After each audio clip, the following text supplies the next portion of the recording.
26 வருட நம்பிக்கை, லட்சக்கணக்கான சந்தோஷ திருமணங்கள். கல்யாணம்னாலே தமிழ் மேட்ரிமோனி தான். No compromise. உங்க சைடுலயும் எங்க சைடுலயும். It's a GT promise. GT Holidays, South India's #1 travel brand. வணக்கம். இன்றைய ஆதன் செய்திகள். கொடைக்கானல் பயணம் முடிந்து சென்னை புறப்பட்ட முதல்வர், மேற்கு வங்க சட்டமன்ற தேர்தலுக்கான இறுதிக்கட்ட வாக்குப்பதிவு, சீரடிக்கு புறப்பட்டு சென்ற விஜய் போன்ற செய்திகளை உள்ளடக்கிய ஒரு சிறிய செய்தி தொகுப்பை இப்பொழுது பார்க்கலாம்.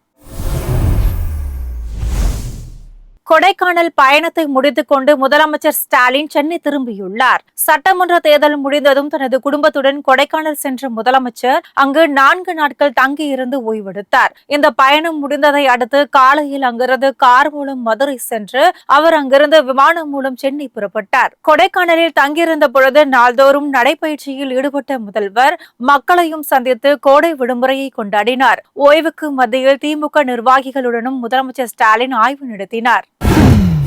சென்னையை அடுத்த பூந்தமல்லி அருகே குத்தம்பாக்கத்தில் கட்டப்பட்டு இருக்கும் புதிய பேருந்து நிலையம் ஜூன் மாதம் திறக்கப்பட உள்ளது. கோயம்பேடு மற்றும் பூந்தமல்லி பகுதியில் நிலவும் கடுமையான போக்குவரத்து நெரிசலை குறைப்பதற்காக திருமிசை அருகே உள்ள குத்தம்பாக்கம் என்ற இடத்தில் 400 கோடி ரூபாய் மதிப்பில் இந்த பேருந்து முனையம் கட்டப்பட்டது. தற்பொழுது இறுதிக்கட்ட பணிகள் நடைபெற்று வரும் நிலையில் வரும் ஜூன் மாதம் இது மக்கள் பயன்பாட்டிற்கு கொண்டுவரப்பட இருப்பதாக அதிகாரிகள் தெரிவித்துள்ளனர். இங்கிருந்து வேலூர், ஓசூர், பெங்களூர் போன்ற நகரங்களுக்கு பேருந்துகள் இயக்கப்பட உள்ளன. விரைவில் திறக்கப்பட இருக்கும் பூந்தமல்லி பைபாஸ் மெட்ரோ ரயில் நிலையத்திலிருந்து இந்த பேருந்து நிலையம் 6 கிலோமீட்டர் தொலைவில் அமைந்திருக்கிறது. மேற்கு வங்க சட்டப்பேரவைக்கான 2வது மற்றும் இறுதிக்கட்ட தேர்தல் விறுவிறுப்பாக நடைபெற்று வருகிறது. காலை 9 மணி நிலவரப்படி சுமார் 19% வாக்குகள் பதிவானதாக தகவல்கள் தெரிவித்தன. 294 தொகுதிகளை கொண்ட மேற்கு வங்கத்தில் கடந்த 23ஆம் தேதி முதல் கட்டமாக 152 தொகுதிகளுக்கு தேர்தல் நடைபெற்றது. மீதமுள்ள 142 தொகுதிகளுக்கு இன்று வாக்குப்பதிவு நடைபெறுகிறது. 8 மாவட்டங்களுக்கு உட்பட்ட இந்த தொகுதிகளில் காலை முதலே மக்கள் ஆர்வமுடன் வாக்களித்தனர். வாக்குப்பதிவு தொடங்கிய பொழுது சாப்ரா, சாந்திப்பூர், நிம்தலா மற்றும் பாங்கர் ஆகிய இடங்களில் வன்முறை மற்றும் நாச வேலைகள் நடைபெற்றதாக தகவல்கள் தெரிவிக்கின்றன. தேர்தல் நடைபெறும் பெரும்பாலான தொகுதிகள் பதற்றமானவை என்பதால் பாதுகாப்பு அதிகரிக்கப்பட்டுள்ளது. நடிகரும் தமிழக வெற்றிக் கழக தலைவருமான விஜய் மகாராஷ்டிரா மாநிலத்தில் அமர்ந்திருக்கும் புகழ்பெற்ற சீரடி சாய்பாபா கோவிலுக்கு புறப்பட்டு சென்றுள்ளார். சென்னையிலிருந்து காலை 10 மணி அளவில் மீனம்பாக்கம் விமான நிலையத்திற்கு சென்ற அவர் அங்கிருந்து விமானம் மூலம் மகாராஷ்டிரா புறப்பட்டார். அவருடன் கட்சி நிர்வாகிகள் சிலரும் சென்றதாக செய்திகள் தெரிவிக்கின்றன.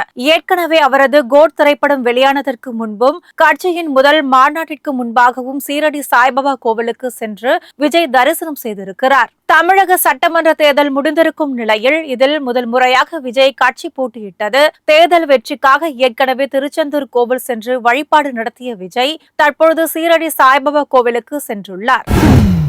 புரட்சி கவிஞர் பாரதிதாசனின் 136வது பிறந்த நாளையொட்டி முதலமைச்சர் ஸ்டாலின் அவருக்கு புகழஞ்சலி செலுத்தியுள்ளார். தமிழையே தனது ஆயுதமாக கொண்டு இனத்தின் பெருமையை முழக்கமிட்ட பாவேந்தர் பாரதிதாசனின் புகழ் என்றும் நிலைக்கட்டும் என அவர் குறிப்பிட்டுள்ளார். இது தொடர்பாக முதல்வர் வெளியிட்டிருக்கும் சமூக வலைதள பதிவில் தனது கவிதைகள் வாயிலாக தமிழின் இனிமையையும் தமிழ் மக்களின் உயர்வான வழியையும் வெளிப்படுத்தியவர் புரட்சி கவிஞர் பாரதிதாசன் என பெருமிதத்துடன் குறிப்பிட்டுள்ளார். பாவேந்தர் பாரதிதாசனின் உறுதியான வீரம் செறிந்த தமிழ் ஒழியென நம் இனத்திற்கு துணையாக நிற்கட்டும் என்றும் முதல்வர் ஸ்டாலின் தனது பதிவில் குறிப்பிட்டுள்ளார்.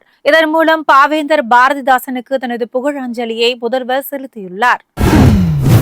நாட்டின் முன்னணி நிதி தொழில்நுட்ப நிறுவனமான போன்பே தனது தளத்தில் பதிவு செய்யப்பட்ட வணிகங்களின் எண்ணிக்கை 5 கோடியை தாண்டியிருப்பதாக தெரிவித்துள்ளது. 2016ஆம் ஆண்டு தொடங்கப்பட்ட போன்பே இப்பொழுது 65 கோடிக்கும் அதிகமான பயன்களை கொண்டிருக்கிறது. இதில் நாடு முழுவதிலேயும் 5 கோடி வணிகர்கள் சேர்ந்திருக்கிறார்கள். இதன் மூலம் இந்திய வணிகர்களுக்கு நிதி சேவைகளை எளிதில் கிடைக்க செய்யும் தங்கள் முயற்சியில் ஒரு முக்கிய மைல்கல்லை தாங்கள் ஈட்டியிருப்பதாக நிறுவனத்தின் அதிகாரிகள் தெரிவித்திருக்கிறார்கள். அடுத்ததாக பங்கு சந்தையில் களமிறங்குவதற்கான ஆயத்த பணிகள் போன்பே நிறுவனம் தீவிரமாக ஈடுபட்டு வருவது குறிப்பிடத்தக்கது. இந்திய தபால் துறையின் பார்சல் சேவையை விரைவுபடுத்த நடவடிக்கை எடுக்கப்பட்டுள்ளது. இதற்கான தபால் துறைக்கும் டிடிடிசி நிறுவனத்திற்கும் இடையே புரிந்துணர்வு ஒப்பந்தம் போடப்பட்டுள்ளது. கடந்த ஆண்டு தொடங்கிய இந்த இருதரப்பு ஒத்துழைப்பு தற்பொழுது ஒப்பந்தம் மூலம் அடுத்த கட்டத்திற்கு சென்றிருப்பதாக தபால் துறை அதிகாரிகள் தெரிவித்திருக்கிறார்கள். இந்த புதிய ஒப்பந்தம் மூலம் நாடு முழுவதும் உள்ள 1,64,000 தபால் நிலையங்களை டிடிடிசி நிறுவனம் பயன்படுத்திக் கொள்ள வழிவகை செய்யப்பட்டுள்ளது. இதன் மூலம் தொலைதூர கிராமங்களில் உள்ள வாடிக்கையாளர்களுக்கு இணையவழி சேவை மிக விரைவாகவும் நம்பகத்தன்மையுடனும் விநியோகிக்கும் வசதி மேலும் மேம்படும். இந்த ஒப்பந்தத்தின் முன்னேற்றம் குறித்து இருதரப்பு அதிகாரிகளும் 3 மாதங்களுக்கு ஒருமுறை ஆய்வு நடத்தி திட்டமிட்டிருக்கிறார்கள்.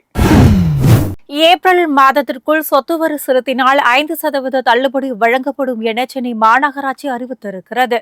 2026-2027 நிதியாண்டு தொடங்கியிருப்பதால் மாநகராட்சிக்கு மேற்பட்ட பகுதிகளில் உள்ள சொத்துரிமையாளர்கள் அரையாண்டின் முதல் 30 நாட்களுக்குள், அதாவது ஏப்ரல் 30ஆம் தேதிக்குள் முதல் அரையாண்டிற்கான சொத்து வரியை செலுத்தினால் 5% தள்ளுபடி வழங்கப்படும் என மாநகராட்சி அறிவித்துள்ளது. இந்த அறிவிப்பை சராசரியாக பயன்படுத்தினால் சொத்துரிமையாளர்கள் அதிகபட்சமாக 5,000 ரூபாய் வரை மிச்சப்படுத்தலாம். மேலும் 1% அபராத தொகையையும் தவிர்க்கலாம் என மாநகராட்சி அதிகாரிகள் கூறியுள்ளனர். ஏப்ரல் மாதம் முடிவடைய இன்னும் 2 நாட்களே இருப்பதால் இந்த வாய்ப்பை பொதுமக்கள் பயன்படுத்திக் கொள்ள வேண்டும் என்றும் அறிவுறுத்தப்பட்டுள்ளது.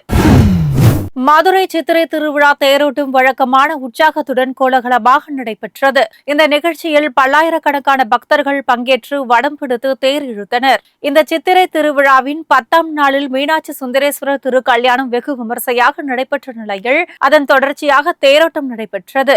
இதனை முன்னிட்டு மீனாட்சி அம்மனும் பிரியாவிடை சுந்தரேஸ்வரரும் காலை 8 மணி அளவில் கோவிலில் இருந்து புறப்பட்டு கீழமாசி வீதியில் உள்ள தேரடி பகுதியில் எழுந்தருளினார்கள். அலங்கரிக்கப்பட்ட மிக பிரம்மாண்டமான தேரில் இருவரும் எழுந்தருளிய காட்சியை பல்லாயிரக்கணக்கான பொதுமக்கள் பக்தி பரவசத்துடன் தரிசித்தனர். இந்த திரு தேரோட்டம் மதுரை நகர வீதிகளான கீழ மாசி வீதி, தெற்கு மாசி வீதி, மேல மாசி வீதி, வடக்கு மாசி வீதிகளில் வலம் வந்தது. அதிக அளவில் கூட்டம் குவிந்ததால் முன்னெச்சரிக்கை நடவடிக்கையாக தீயணைப்பு வாகனங்கள், ஆம்புலன்ஸ் மற்றும் நடமாடும் மருத்துவமனைகள் நிறுவப்பட்டிருந்தன. தமிழக சட்டமன்ற தேர்தல் வாக்கு எண்ணிக்கையை ஒட்டி வரும் 2ஆம் தேதி தேர்தல் பார்வையாளர்கள் தமிழகம் வருகிறார்கள். கடந்த வாரம் நடைபெற்ற தமிழக சட்டமன்ற தேர்தலில் 85% வாக்குகள் பதிவான நிலையில் வரும் 4ஆம் தேதி வாக்குகள் எண்ணப்படுகின்றன. அதற்கான ஆயத்த பணிகள் நடைபெற்று வருகின்றன. வரும் 4ஆம் தேதி வாக்கு எண்ணிக்கை நடைபெற இருப்பதையொட்டி 2ஆம் தேதி தேர்தல் பார்வையாளர்கள் தமிழகம் வருகிறார்கள். 62 வாக்கு எண்ணிக்கை மையங்களிலேயும் தேர்தல் பார்வையாளர்கள் முன்னிலையில் வாக்குகள் எண்ணப்படும். ஒரு தொகுதிக்கு ஒரு பார்வையாளர் என வெளிமாநில IAS அதிகாரிகள் நியமிக்கப்பட்டிருக்கிறார்கள். வரும் 4ஆம் தேதி காலை 8 மணிக்கு தபால் வாக்குகளுடன் வாக்கு எண்ணிக்கை தொடங்க இருக்கிறது.